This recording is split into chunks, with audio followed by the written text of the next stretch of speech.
a heartfelt commendation. Secretary of State Blinken's tribute to the U.S. Embassy staff in Kyiv.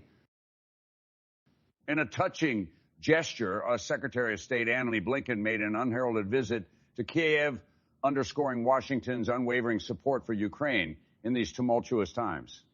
His trip, however, was more than just a diplomatic overture. It was an opportunity to convey a heartfelt thank you to the U.S. Embassy staff, demonstrating that their valor and commitment haven't gone unnoticed. Addressing the embassy's personnel, Blinken conveyed deep appreciation, lauding their indomitable spirit and dedication.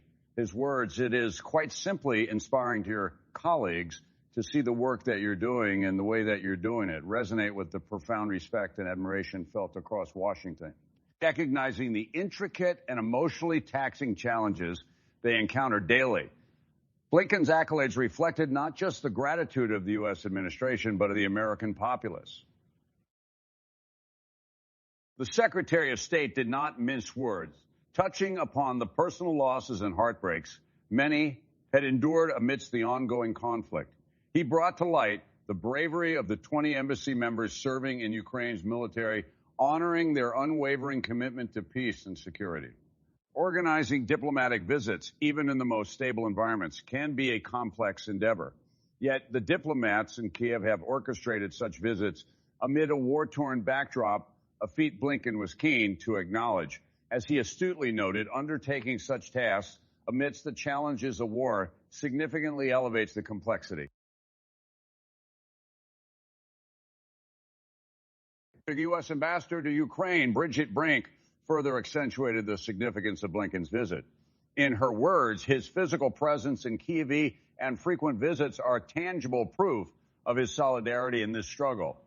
While she underscored the treacherous nature of the current environment, citing recent Russian offensives, it was evident that the undying spirit of the embassy staff remains unshaken. In essence, Blinken's visit to Kyiv wasn't just a diplomatic gesture. It was a poignant homage to the resilient men and women who, despite all odds, continue to represent American interests and values in Ukraine. A devastating blow. Deadly missile attack strikes heart of Kostiantynivka. The Ukrainian town of Kostiantynivka in the eastern Donetsk region became the epicenter of sorrow and devastation when a Russian missile crashed into its bustling market.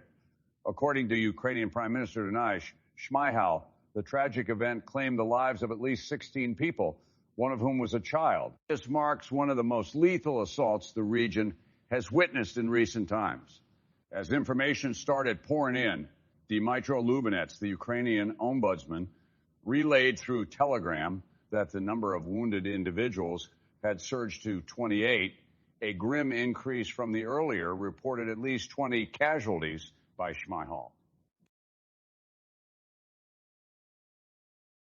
In the aftermath of the calamity, emergency services and relief teams swung into action. Prime Minister Shmyhal, in a public statement, confirmed that the raging fires had been successfully contained and efforts were ongoing to extend aid to the affected. He vociferously condemned the actions of the Russian troops, labeling them as terrorists, and asserted that justice would inevitably be meted out for such heinous acts. Eyewitness accounts and on-site videos suggest that the missile in question was a Russian S-300. The harrowing visuals depict a city engulfed in furious flames, plumes of dense black smoke looming over, and the lifeless form of at least one victim tragically sprawled on the ground. While still unconfirmed, there are murmurs that the targeted market was in proximity to a shopping precinct, which, considering the town's location near the military intensive zones around Bakhmut, might explain the presence of numerous military personnel. The Ukrainian President Volodymyr Zelensky expressed his profound grief over the incident, characterizing the attack as a sheer display of utter inhumanity. He cautioned that the count of the deceased and injured might still climb.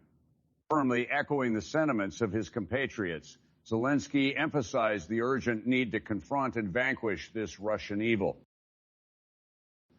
Russian drone Debrais lands in Romania, rising concerns at the UN frontier. The Romanian defense narrative took an unexpected turn when Defense Minister Angel Tilvar verified claims that remnants of a Russian drone had indeed crashed within the nation's borders. This revelation gained significance in light of the drone's reported engagement in operations against a Ukrainian port situated on the river Danube, a waterway which traces the boundary between Romania and Ukraine. Elaborated on the incident during an engagement with CNN's Romanian counterpart. His visit to the affected site located in Tulsa yielded evidence that seemed to corroborate the incident. Our thorough combing of the vast region, especially the segments which are in the public domain, revealed fragments indicative of drone debris, shared Tilvar. He emphasized that the recovered pieces would undergo meticulous examination to deduce their origins. Interestingly, this acknowledgement by the Defense Ministry contradicts their earlier stance, where they refuted any reports suggesting the landing of Russian drone parts on Romanian soil flanking the Danube, highlighting the broader regional implications. Ukrainian ports along the Danube have been the focal points of intense and sustained Russian missile attacks. A strategic move. Moscow's aggressions are seen as a retaliation against Ukraine's grain infrastructure, particularly after the cessation of the Black Sea Grain Accord in the month of July. The ramifications of these attacks resonate deeply with Romania, a proud NATO ally. With several missile impacts dangerously close to the Romanian frontier, Bucharest Defense Establishment denounced a recent strike, labeling it a blatant defiance of international humanitarian norms and principles. In a subsequent development, the Ukrainian banks of the river experienced further drone assaults during the pre-dawn hours of a Wednesday. As per Ukrainian sources, these skirmishes resulted in the tragic death of a worker engaged in agricultural tasks.